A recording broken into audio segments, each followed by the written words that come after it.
una sola insignación, como nuestra identidad sin bases ni condición. Así imposible pensar en mi amargura, si mi nación está pasando la Buenos días, amigos, amigas que nos siguen.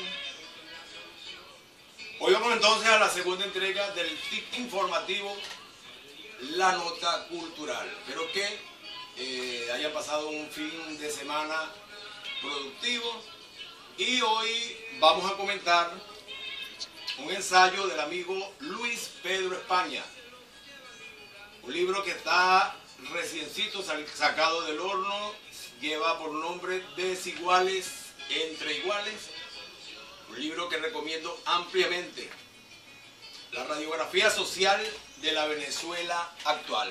Aquí está Luis Pedro España hablándonos del acontecer contemporáneo de la Venezuela nuestra, que bien interesante desde el punto de vista de que nos da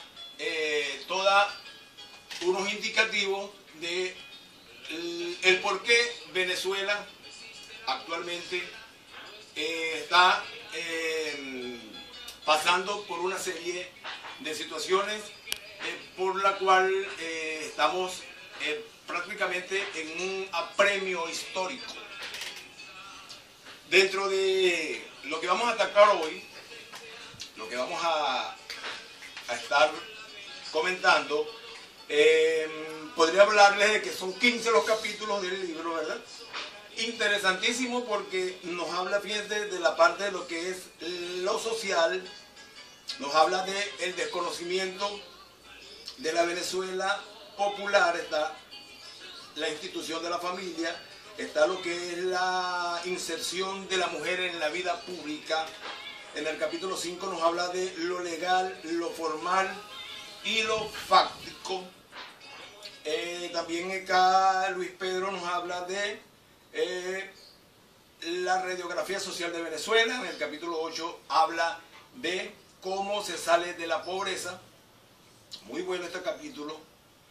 El Estado, el capítulo 9 habla del Estado, la educación y el empleo. El capítulo 10 habla de la vivienda. El 11, negocios inclusivos en los espacios de nadie. El capítulo 12 hace referencia a qué hacen los pobres con el dinero. El capítulo 13 habla de nociones de economía en un país distinta. Y el capítulo 14 nos habla de la comunicación con Venezuela, concluyendo con quién es Venezuela en interrogante. Fíjense que, por supuesto por el tiempo, vamos a estar haciendo referencia a lo social, a lo que son las instituciones, los desiguales entre iguales, y vamos a estar hablando de ese capítulo de cómo salir de la pobreza, que me pareció muy interesante, y ese término de lo fáctico que me pareció bien interesante señalar acá, porque es lo que cotidianamente nos viene sucediendo en cualquier tipo de acontecimiento o actividades que nosotros nos enfrentamos hoy en la Venezuela, como dice Luis Pedro, fáctica. Comenzamos, fíjense, hablando de la definición de lo que es lo social. Interesante, fíjense. Dice Luis Pedro: lo social puede entenderse como el campo más importante para lograr el desarrollo nacional. Es un concepto un tanto inaccesible o abstracto. No es tan preciso como pudiera serlo conceptos como la infraestructura, la economía o incluso la política. Lo social podría ser todo, pero también podría ser o convertirse en la nada. Cuando hablamos de lo social, acá nos habla de que tiene que ver con la educación, la salud, la nutrición, la seguridad social, incluso con la vivienda. Más recientemente, como consecuencia de la gravedad que han adquirido lo que es la parte de la violencia y de inseguridad, también pasan a formar parte de lo que es la parte social. Fíjense, la sociedad está inserta de una cantidad de instituciones. Luis Pedro nos habla acá de la familia. Yo personalmente creo, he sido un convencido de que la familia es una de las instituciones con mayor peso dentro de lo social.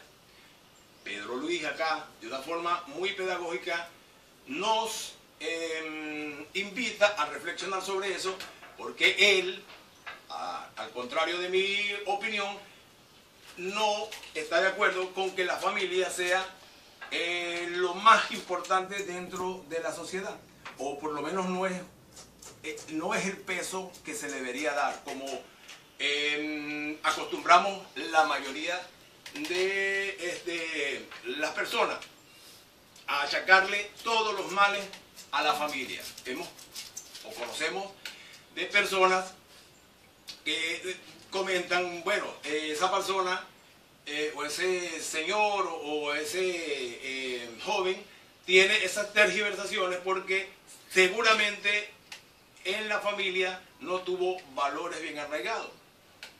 Pero resulta ser que la familia, como dice Pedro Luis acá, tiene sus deberes dentro de la sociedad, pero en su mayoría no pueden achacársele a la familia en cuanto a lo que se está sucediendo hoy en Venezuela.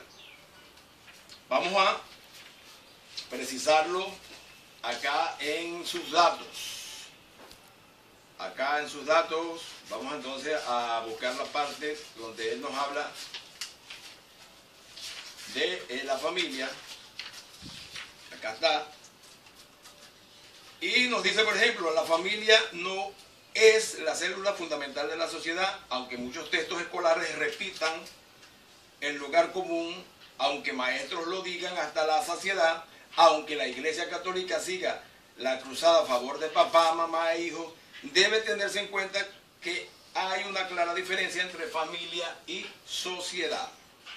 Más adelante, él nos aclara diciendo, por ejemplo, la diferencia entre un ámbito y otro, entre familia y vida social, radica en que en la segunda nos debemos a normas iguales para todos, a evaluaciones que corresponden más a lo que hacemos y no a lo que somos. Y es solo bajo ese esquema como podemos pasar de una perspectiva individual a otra centrada en lo colectivo, en aquello que nos conviene a todos y no como el seno familiar, cuando solo pensamos en los nuestros y por lo tanto tratamos de favorecerlos. Allí es donde cobra fuerza, ¿verdad? Lo que es la institucionalidad dentro del seno de la sociedad. Es allí donde está la clave de todo este contexto o de todo este planteamiento de lo que es social o lo que es sociedad. La parte de las instituciones,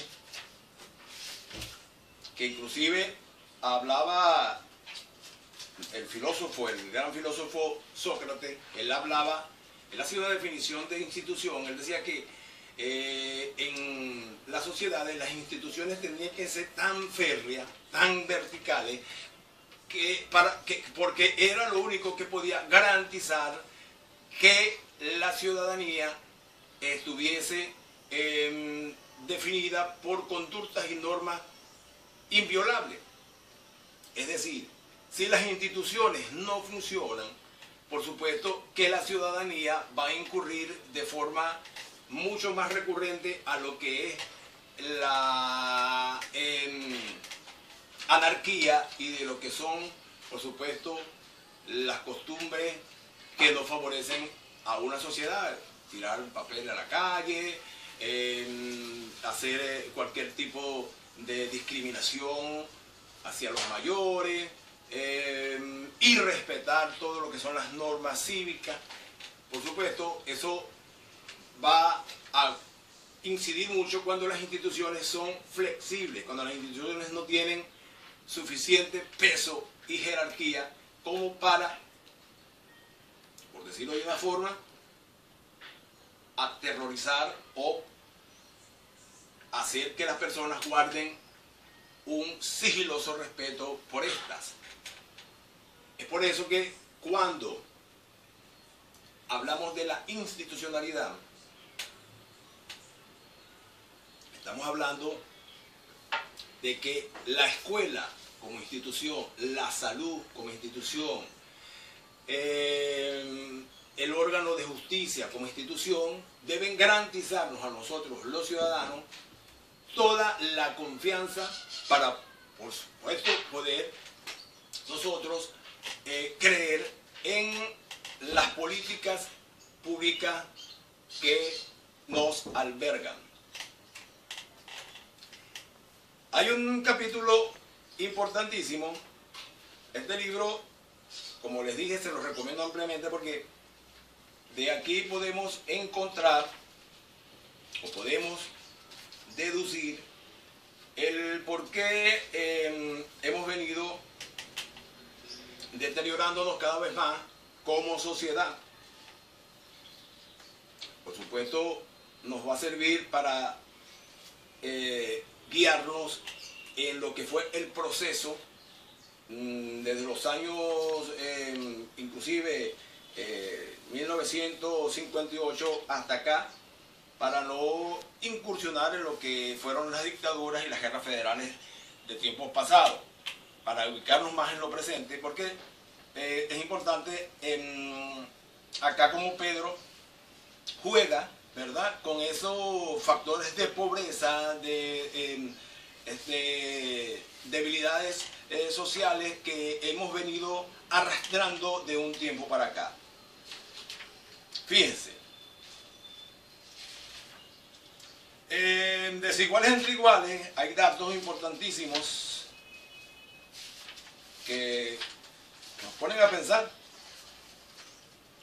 Aquí, a pesar del boom petrolero que hemos tenido en todo la parte de lo que fue el 2011 hasta el 2014, que fue cuando vino la baja del petróleo abrupta, los ingresos,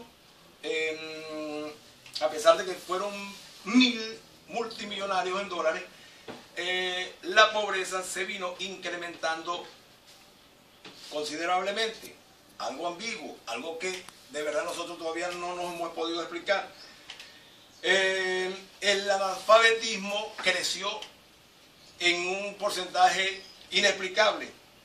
Se habla hoy de que hay un 5% de analfabetismo, es decir, casi 5 millones de personas que no saben leer ni escribir. Hay una gran desigualdad dentro de lo que es los servicios básicos y las atenciones primarias para todos los venezolanos. Por supuesto, hay una concentración de una minoría de ciudades donde el bienestar y el confort puede ser del alcance de sus habitantes, y hay un grupo grande de sectores, por supuesto, de ciudades rurales y ciudades dependientes de la economía de la empresa pública, digo gobernaciones, alcaldías, donde la mayoría están privados de disfrutes y de bienestar social en cuanto a lo que necesitamos para crecer y para ser personas más productivas.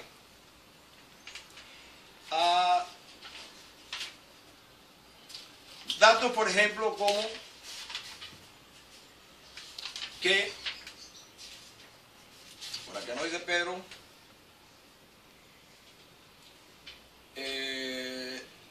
habla, por ejemplo, de las necesidades básicas que serían vivienda, no, ya va, necesidades básicas, reanimación económica, estancamiento de la reducción de pobreza, crisis política, el boom petrolero.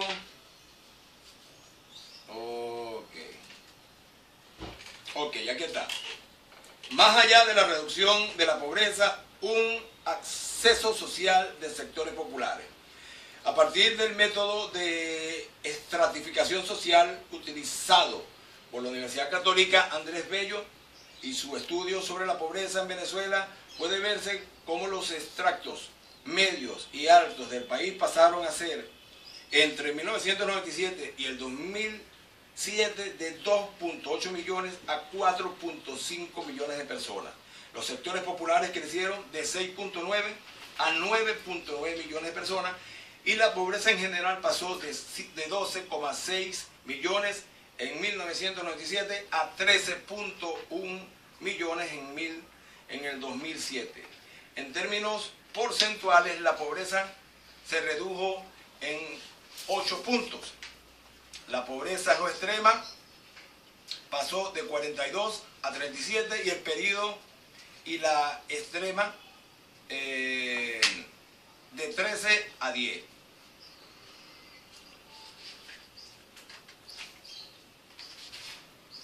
Interesante la parte cuando Pedro nos habla de cómo salir de la pobreza, cómo se sale de la pobreza. En estudios que ha hecho la Universidad Católica y una laboriosa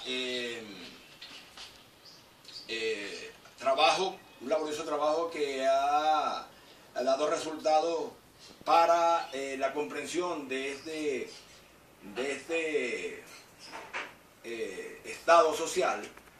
Nos dice que, para decirlo de una manera rápida, para salir de la pobreza o no caer en ella se necesitan dos cosas. En primer lugar, crear las condiciones sociales para que todos los que tengan, ¿verdad?, los atributos por medios del esfuerzo, dedicación y constancia, y el resto de las características que normalmente se asocian a los compartimientos productivos, no solo superen las condiciones de pobreza en las que haya podido hacer, sino que avancen y progresen tanto como pueda ser su deseo. En segundo lugar, los miembros de una sociedad necesitan poder desarrollar sus capacidades de forma tal de contar con haberes productivos, culturales y cívicos de los cuales valerse para sí mismo, formar parte de la comunidad y de la interdependencia social propia de la vida moderna. Es decir, desarrollo, capacidad, estamos hablando de crear condiciones sociales, estamos hablando de que, como dice acá en un estudio, si bien es cierto que se ha comprobado que personas entrevistadas han salido de la pobreza por medio del esfuerzo, por medio de sacrificios, por medio de trabajo y más trabajo, también es cierto que nosotros tenemos científicamente que entender que la pobreza, o superar la pobreza, necesita de condiciones políticas, condiciones culturales, condiciones sociales, oportunidades, fuentes de producción, unas condiciones equilibradas para que nosotros podamos entender o para que nosotros podamos integrarnos a lo que es la productividad sana del país.